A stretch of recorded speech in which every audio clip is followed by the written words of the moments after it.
Hinaan muna natin yung radyo sa inyo. Ayan. Ito yung coils natin, no? Ito yung naglalaman ng kaso dito ang lakas ng coils. So kaya kami may radyo para hindi sila nagugulat sa mga unusual sounds sa paligid nila. Ba, sa maingay na ibon, mga away ng manok, aso. Na-stress kasi sila sa mga ganong tunog. Tsaka yung patak ng ulan sa bubong. Nagugulat sila kapag walang radyo. Kaya dapat masanay sila sa ingay. Kaya nilalagyan namin sila ng radyo. Maliit lang yan pero malakas yan. Yun. So pakita ko sa inyo yung aming coop tray. So kada layer, itong isang layer na ito, meron tong 4 na coop tray. Ito, hinihila siya dito. Ayan. Ano to, galvanized metal sheet. Tapos nilagyan lang ng duct tape sa gilid. Kasi sinubukan namin noon yung linoleum. Ito. Sinubukan namin ilagay dati to linoleum sa kada ilalim. Hindi yung mubra, sobrang baho niya. Pag nagdikit, nagsama yung pupo at saka yung amoy ng linoleum, iba yung amoy. Merong napoproduce na sobrang bahong amoy. Kaya nagpalit kami ng galvanized metal sheet. Ang ginagawa namin dyan, hinuhugasan po namin kada umaga at saka hapon. Pwede rin namang tuwing umaga lang, kapag everyday, tuwing umaga lang pwede naman, o kaya tuwing bago sila mangitlog, tuwing 10 AM. Yan, mas madali siya, tsaka mas manageable kasi dinidispose lang namin sa sarili nilang. Dati kasing baboyan to. Yan, dating baboyan tong quail building namin. So meron tong sariling septic tank. Ayan, dito yung mga dumi na papasok dyan, tsaka tubig diretso yun dun sa septic tank. Malaki, meron tong sariling septic tank. Ayan, kaya wala kaming problema sa waste management dito. Kumakain sila. Habang kumakain sila, maglilinis tayo ng poops. Panoorin nyo kung paano ko linisin yung mga poops. Aalisin ko yung kada tray, tapos linis, papalit. Ganun lang, madali lang. Kaysa sa linoleum, ang hirap ibalik ng linoleum.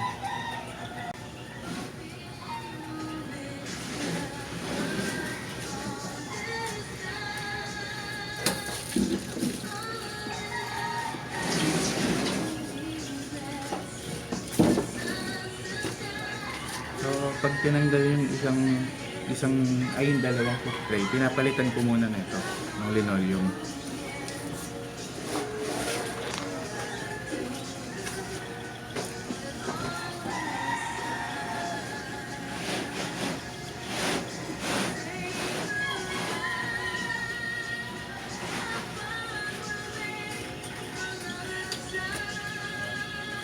So napalitan ko na siya.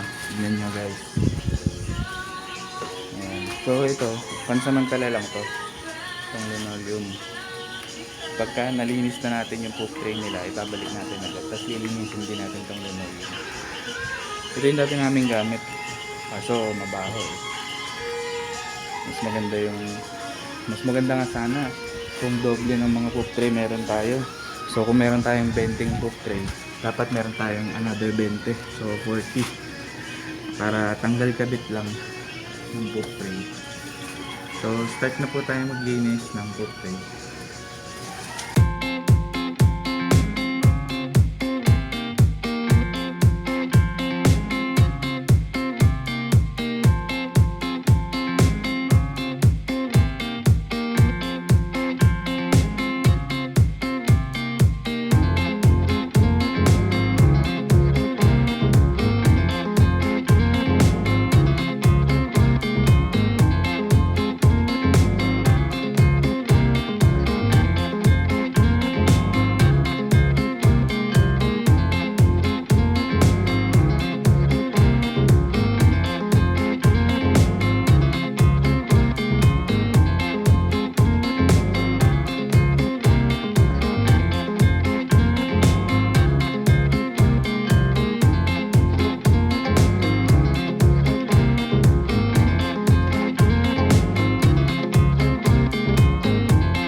postpaid, the only plan that comes with GCash for devices you've always wanted. Learn more at glow.com.ph/postpaid. Yung mga itlog na. To August 31, 2021. For TTI factory permit number FTEB 115858 series of 2021.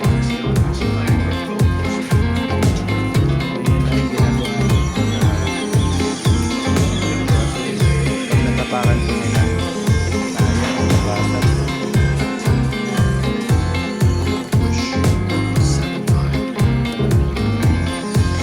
ang pangingisip po nila ay nasa alas 10 hanggang alas 6 ng gabi. Kaya 10 o'clock to 6 p.m. dapat walang papasok dito na hindi nila kilala. Yung magpapainom lang at magpapakain para hindi sila ma-stress. Hindi pa pala natin nasuli yung ano.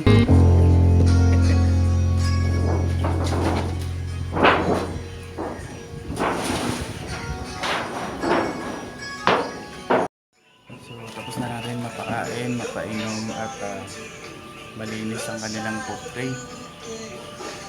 So, okay na tayo. Yun lang siguro for today. Mamaya, i-add ko na lang yung pag nag-harvest kami ng egg. Bye-bye. Salamat. Bye-bye na nga.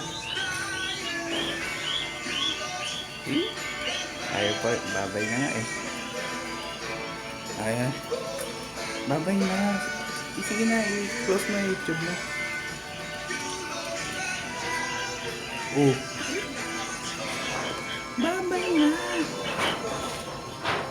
Sige, ayaw mo bye-bye. Paki-hit na lang yung subscribe button. Tapos yung notification bell para updated ka sa mga latest videos na i-upload natin.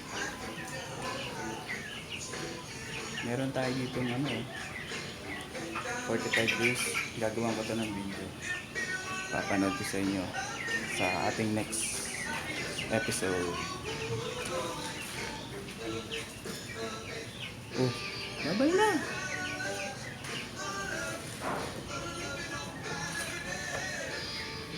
Scroll mo lang.